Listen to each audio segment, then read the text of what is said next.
সদৃশতার খুব সহজ একটা বিষয়। সদৃশতা আমরা এর আগেও পড়েছি। সদৃশতা কখন বলতে পারি? যখন একটা ছবির পর আরেকটা ছবি বসালে পরে একদম পুরোপুরি মিলে যায়, তাকে আমরা বলতে পারি সর্বসম। কিন্তু যদি এই একই রকম চিত্র, অর্থাৎ আমি এখানে ত্রিভুজ ধরেছি, এই ত্রিভুজের একই রকম চিত্র যদি আরেকটা ছোট্ট একটা ত্রিভুজ যদি নিই, যার এই কোণটার সাথে এই কোণটার সাথে এটার এই কোণ, এটার বি কোণ যদি ধরি তাহলে এটাও বি কোণ, আর এটা যদি ধরি সি কোণ তাহলে পরে এটাও সি কোণ, সেম কোণ। এই তিনটে কোণই, এই ত্রিভুজটারও তিনটে কোণের যা মান, এই ত্রিভুজটারও তিনটে কোণেরই তাই মান। কিন্তু এই ত্রিভুজ দুটা কি সমান, বা এই ত্রিভুজটাকে এর উপরে বসালে পরে মিলে যাবে? কোনোদিনই মিলতে পারে না। তাহলে পরে এই ধরনের ত্রিভুজকে আমরা কি বলবো? এই ধরনের ত্রিভুজকে আমরা সদৃশ ত্রিভুজ বলে থাকি। এই সদৃশ ত্রিভুজ থেকেই সদৃশতা আমরা বলতে পারি, বা সদৃশতার অঙ্ক। এই বিষয়ে গ্রিক গণিতজ্ঞ থ্যালাস একটা উপবদ্ধ বা তার মন্তব্য বা একটা সত্য প্রকাশ করেছেন। সে বলেছেন যে একটি বাহু সমান্তরাল করে যদি একটি সরলরেখা অঙ্কন করা যায়, আর সেই সরলরেখা এই অন্য দুটো বাহুকে যদি ছেদ করে, অর্থাৎ যদি আমরা এই বাহুটা সমান্তরাল করি, এখানে যদি একটা সমান্তরাল সরলরেখা আঁকি, একটু নাম দিয়ে দিই আমরা, একটু সুবিধা হবে। এ বি সি, এটা একটা সমান্তরাল সরলরেখা আঁকলাম পি কিউ। এই পি কিউ যখন এই বিসির সাথে সমান্তরাল করে পি কিউ এঁকেছি, তখন এই দুটো সরলরেখাকে, অর্থাৎ এ বি সরলরেখা আর এসি সরলরেখাকে যে অনুপাতে ভাগ করবে, মানে এই এ বি সরলরেখাকে যে অনুপাতে ভাগ করবে, এই এসি সরলরেখাকেও একইভাবে একই অনুপাতে ভাগ করবে, এটা উনি বলেছেন। তো সেই উপপাদ্যকে ধরেই আমরা যে কোনো ধরনের অঙ্ক খুব সহজে করতে পারি।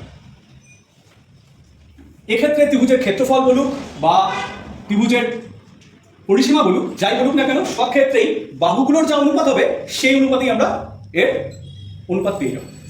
সদৃশতার খুব সহজ একটা বিষয়। সদৃশতা আমরা এর আগেও পড়েছি। সদৃশতা কখন বলতে পারি? যখন একটা ছবির পর আরেকটা ছবি বসালে পরে একদম পুরোপুরি মিলে যায়, তাকে আমরা বলতে পারি সর্বসম। কিন্তু যদি এই একই রকম চিত্র, অর্থাৎ আমি এখানে ত্রিভুজ ধরেছি, এই ত্রিভুজের একই রকম চিত্র যদি আরেকটা ছোট্ট একটা ত্রিভুজ যদি নিই, যার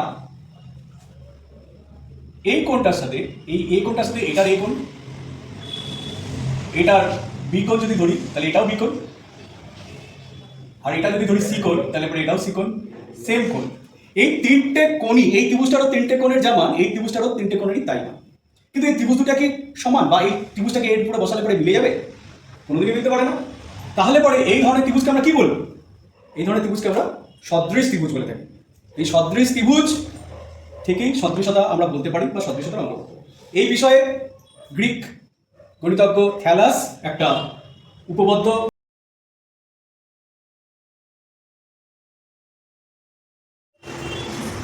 এই চিত্রটা, আমরা পাশের চিত্রটা নিয়ে ছবি প্রশ্ন অনুযায়ী চিত্রটা।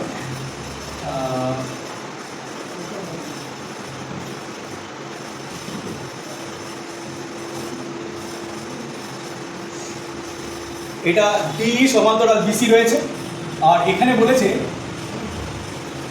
এডি is to BD is equal to 3:5। এটাকে আমরা অনুপাতকে আমরা তো নিচে লিখতেই পারি, সেই অনুযায়ী লিখে নিই 3/5। এবার বলেছে যে এই পাশের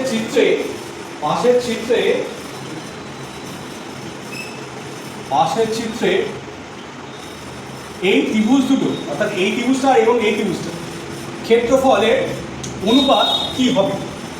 আমি একটু আগে বলেছিলাম যে যদি অনুরূপ হয়ে থাকে তাহলে সেক্ষেত্রে আমরা, বা সদৃশ যদি ত্রিভুজ পেয়ে থাকি এইভাবে, তাহলে আমরা খুব সহজেই বলতে পারি যে এই ক্ষেত্রফলের অনুপাতটা এটাই হবে। এবার আসি, এবার সেটা একটু অঙ্কের সাহায্যে করে নিতে পারি। দেখো এইখানে ত্রিভুজ দুটো, যেটা এডিই ত্রিভুজ বলেছে, এই এডিই ত্রিভুজে এবং সিডিই ত্রিভুজের উচ্চতা আমরা এখান থেকে একটা এঁকে নিই। উচ্চতা মানে লম্ব এঁকে নিলাম 90 ডিগ্রি। তাহলে এর উচ্চতা একটা গিয়ে দাঁড়ালো, এটাকে আমরা এইচ ধরে নিচ্ছি, উচ্চতাটাকে এইচ ধরে নিই। এইচ যদি উচ্চতা ধরে নিতে পারি, এবার ত্রিভুজ দুটোর ক্ষেত্রফলকে চিন্তা করি, একটু বিবেচনা করি। ত্রিভুজ এডিই এর ক্ষেত্রফল বাই ত্রিভুজ সিডিই এর ক্ষেত্রফল। অনুপাত চিহ্ন মানেই আমরা বাই দিয়ে লিখতে পারি, সেটাই বুঝি। এবার এটার ত্রিভুজের ক্ষেত্রফলের সূত্র আমরা জানি, হাফ ইন্টু ভূমি ইন্টু উচ্চতা। এই ত্রিভুজের ভূমি দেখো এই রয়েছে, তাহলে এই লিখলাম, আর উচ্চতা কত এইচ। এই ত্রিভুজটার মানে ত্রিভুজ ডিসিই এই ত্রিভুজটার উচ্চতা তো এটাই এইচ, অর্থাৎ এক্ষেত্রে নিচেরটাতে করি হাফ ইন্টু ভূমিকে এই ত্রিভুজটার ডিসিই ত্রিভুজের ভূমি কি ইসি, আর উচ্চতা একই এইচ। এইবার দেখো উপর নিচে হাফ হাফ বাদ চলে গেল আর এইচ এইচ বাদ চলে গেল, পড়ে থাকলো কে এই বাই ইসি।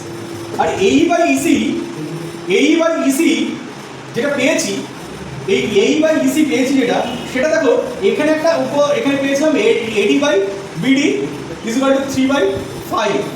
এই এডি বাই বিডি 3/5 পেয়েছিলাম। আমি একটু আগে বলেছিলাম গ্রিক গণিতজ্ঞ থ্যালাসের কথা, সেই থ্যালাস বলেছিলেন যে বাহুগুলোর অনুপাত সমান হবে, অর্থাৎ এডি বাই বিডি যা হবে সেটাই এই বাই ইসি হবে। তার উপপাদ্য অনুযায়ী, থ্যালাসের উপপাদ্য অনুযায়ী।